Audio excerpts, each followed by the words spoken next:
Hello students, good evening. Shashikant Sharma classes में आपका स्वागत है। आज का जो वीडियो है वो 8th क्लास के लिए विशेष रूप से, और वैसे 6, 7, 8, 9 चारों क्लासों में भी जो टॉपिक है वो चलता है, और कंपटीशन के जो एग्जाम है उनमें भी ये जो पढ़ते हैं ये चलते हैं। पिछले पढ़ते में हमने 7 पढ़ते का अध्ययन किया था। आज उनसे आगे जो पढ़ते आपके जो सिलेबस में है उनके बारे में चर्चा करते हैं। तो यह है पढ़ते पार्ट 2। देखते हैं इसमें।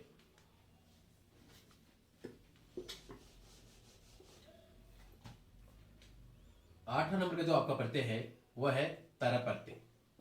7 पढ़ते आपने पहले इसमें पढ़ चुके हैं। 8वां पढ़ते आपका तरह पढ़ते। तरह पढ़ते के अंदर पुल्लिंग का तरह शेष रहता है, स्त्रीलिंग का तरह शेष रहता है, और नपुंसकलिंग में तरम शेष रहता है। यह तो इसकी शेष रहने की बात, पहचान की बात। तरह पढ़ते में क्या होता है, दो में तुलना करते हैं तब तरह पढ़ते का प्रयोग किया जाता है। इसके एग्जाम्पल हैं जैसे सुंदर प्लस तरप, रूप बन जाएगा इसका सुंदर तरह। स्त्रीलिंग में बन जाएगा सुंदर तरा, और नपुंसकलिंग में सुंदर तरम। एग्जाम में इस तरीके से आपको शेष दिखाई देगा, तरह शेष दिखाई देगा। इसका मतलब हो गया कि वो कौन सा पढ़ते हैं, तरह पढ़ते। सेकंड एग्जाम्पल है कुशल, कुशल प्लस तरप, और इसका रूप बन जाएगा कुशल तरह। नेक्स्ट है पटु, पटु का मतलब है होशियार, और तरह पढ़ते और रूप बन जाएगा पटु तरह। इसके बाद में श्रेष्ठ, श्रेष्ठ प्लस तरप और रूप बन जाएगा श्रेष्ठ तरह। यानी दो में तुलना करने पर ये प्रत्यय का प्रयोग होता है। ये इस तरीके से इसके उदाहरण है। एग्जाम में इस तरीके से भी आ सकता है, तो प्रत्यय आपको बताना है। ऐसा आ जाए अलग किया हुआ तो इस तरीके से वो शेष रहता है। अगला आपका प्रत्यय है तम प्रत्यय। जब अनेकों में तुलना की जाती है तब इस प्रत्यय का प्रयोग किया जाता है। इसका पुल्लिंग में तमा शेष रहता है, स्त्रीलिंग में तमा शेष रहता है, और नपुंसकलिंग में तमम शेष रहता है। इसका एग्जाम्पल है सुंदर प्लस तमप, और रूप बन जाएगा इसका सुंदर तमय। स्त्रीलिंग में इसका रूप बन जाएगा सुंदर तमा, और नपुंसकलिंग में सुंदर तमम। पटु प्लस तमप, और रूप बन गया इसका पटु तमय, यानी सबसे ज्यादा होशियार।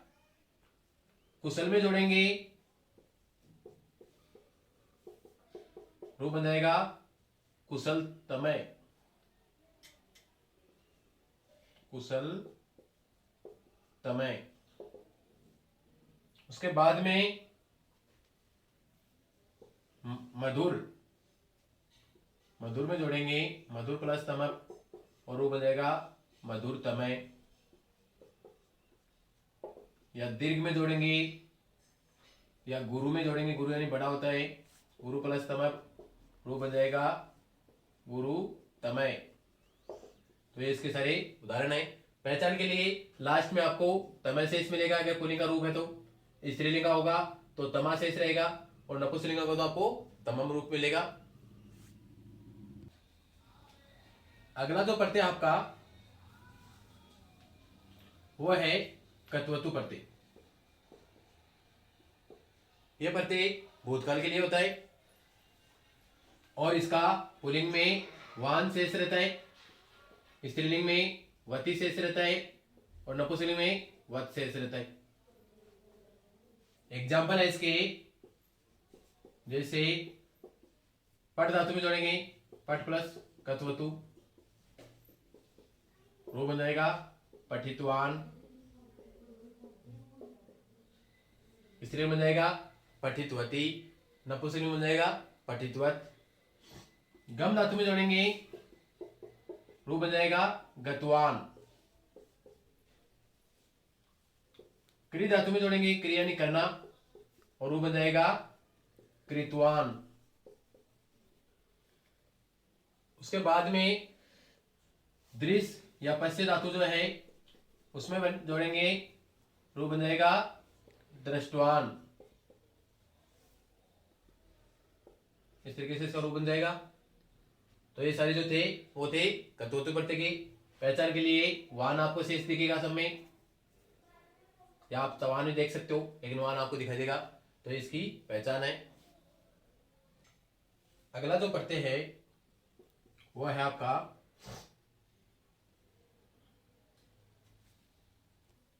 सानच प्रत्यय। इसका पुलिंग में आन शेष रहता है, लेकिन वो मान में चेंज हो जाता है। तो डायरेक्ट अपन लिख लेते हैं माना है।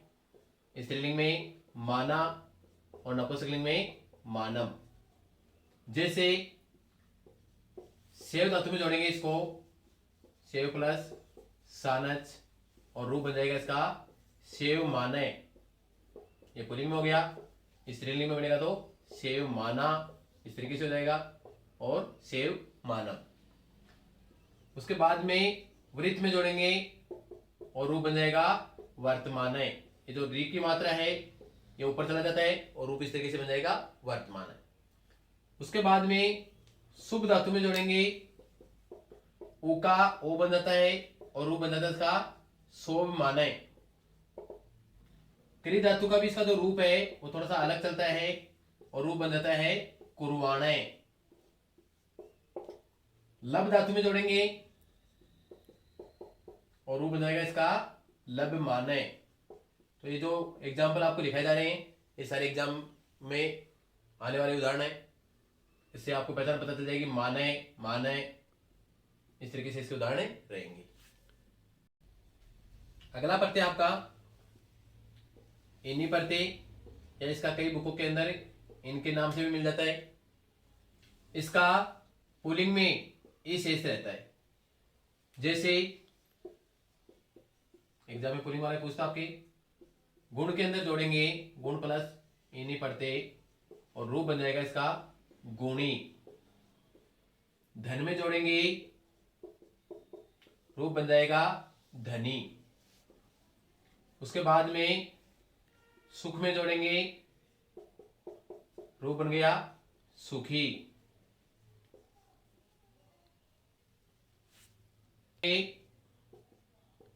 और रूप बन जाएगा बलि। इसके अंदर बड़ी की मात्रा आपको मिलेगी सभी उदाहरणों में। तो ये होता है इन्हीं प्रत्यय। नेक्स्ट आपका 13 ये है आपका टा प्रत्यय।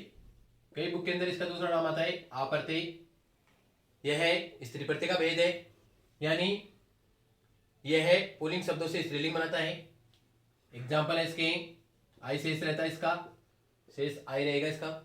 जैसे अश्व प्लस टाप, रूप बन गया अश्वा। अज प्लस टाप अजा, बकरी, और इसका मेल हो गया। उसके बाद में चटक प्लस टाप और रूप बन गया चटका। ये जो उदाहरण है ये इंपॉर्टेंट है, एग्जाम में आने वाला है, क्योंकि थोड़ा सा अपवाद है। क्योंकि इसी का एक दूसरा नियम है कि इसके लास्ट में अक होता है, यानी शब्द के लास्ट में जब अक होता है तो इस प्रत्यय का क्या बन जाता है, एका बन जाता है। जैसे बालक, अब लास्ट में अकार है इसमें, इसके अंदर जब टा प्रत्यय जोड़ेंगे तो रूप बन जाएगा बालिका। नायक अकार है और रूप बन जाएगा नायिका। लेकिन ये जो चटक था इसमें एक का नहीं बनेगा, ये चटक का आई रहेगा, चटका रहेगा। तो ये इंपोर्टेंट एग्जाम में कंफ्यूज करने के लिए कई बार आ जाता है। तो ये था आपका टा प्रत्यय। आपके एग्जाम में आने वाले जो प्रत्यय थे वो कंप्लीट हो गए लगभग। अब क्वेश्चन किस तरीके से आते हैं एग्जाम में उनके बारे में थोड़ी सी चर्चा करते हैं। पहला क्वेश्चन है कत्वा प्रत्यय युक्तम पदम अस्ति, यानी ऐसा कौन सा पद है, ऐसा कौन सा शब्द है जिसके अंदर ही कत्वा प्रत्यय है, ये पूछा है इसके अंदर। अब देखो इसमें गच्छति, तो ये तो धातु रूप है। गंतुम, ये आपको थोड़ा सा ध्यान रखना पड़ेगा कि यहाँ पे तुम शेष रहता है, तो यहाँ पे कौन सा प्रत्यय हो गया, तुमुन प्रत्यय हो गया यहाँ पे। उसके बाद में गत्वा, त्वा शेष रह रहा है, तो राइट आंसर क्या हो गया, गत्वा। लास्ट जो है वह से यह शेष रह रहा है, शुरू में उपसर्ग है, इसका मतलब कौन सा प्रत्यय हो गया, ये लय प्रत्यय हो गया। आपको पढ़ाया था कि लय प्रत्यय में शुरू में उपसर्ग रहता है, लास्ट में यह शेष रहता है। सेकंड क्वेश्चन देखिए, लय प्रत्यय युक्तम पदम किम अस्ति, यानी ऐसा कौन सा वर्ड है जिसके अंदर लय प्रत्यय, आने तुम यानी तुम शेष रह रहा है, तो तुम का मतलब आपको बताया था मैंने, कौन सा प्रत्यय हो गया, तुम उन प्रत्यय। इसमें त्वा शेष रह रहा है, त्वा का मतलब हो गया कि यहां पर ही कत्वा प्रत्यय है। दूसरा ले प्रत्यय, मतलब दोनों आंसर राइट नहीं है। आनीय, आनीय मतलब यह भी शेष है, और लास्ट में शुरू के अंदर इसमें उपसर्ग भी है, तो राइट आंसर हो गया आनीय। नेक्स्ट है सत्री प्रत्यय अस्ति, यानी ऐसा कौन सा वर्ड है जिसके अंदर सत्री प्रत्यय है, खादन, खादित्वा। अब खादित्वा यानी कत्वा शेष रह रहा है, त्वा शेष रह रहा है, तो इसमें कौन सा प्रत्यय हो गया, कत्वा। खादित्य, तय शेष रह रहा है, तो मतलब कत प्रत्यय हो गया। खाद्य, ये अलग प्रत्यय आपके कोर्स में नहीं है। और यहाँ पे क्या है, खादन यानी अन शेष रह रहा है, तो सत्री प्रत्यय का क्या शेष रहता है, पुलिंग में अन शेष रह रहा है, ये इसका राइट आंसर हो गया खादन। तो इस प्रकार से आपके एग्जाम में क्वेश्चन आते हैं, कोई भी शब्द दे दिया कि इसमें कौन सा प्रत्यय है, कोई भी प्रत्यय दे दिया कि इसका उदाहरण कौन सा है, इस तरीके से एग्जाम में क्वेश्चन आते हैं आपके। अगर आपको वीडियो पसंद आए हो तो लाइक करें, शेयर करें, और अगर नए हो तो सब्सक्राइब करें। कोई आपको कोई क्वेश्चन हो तो कमेंट में लिखें। Thank you. जय श्री श्याम।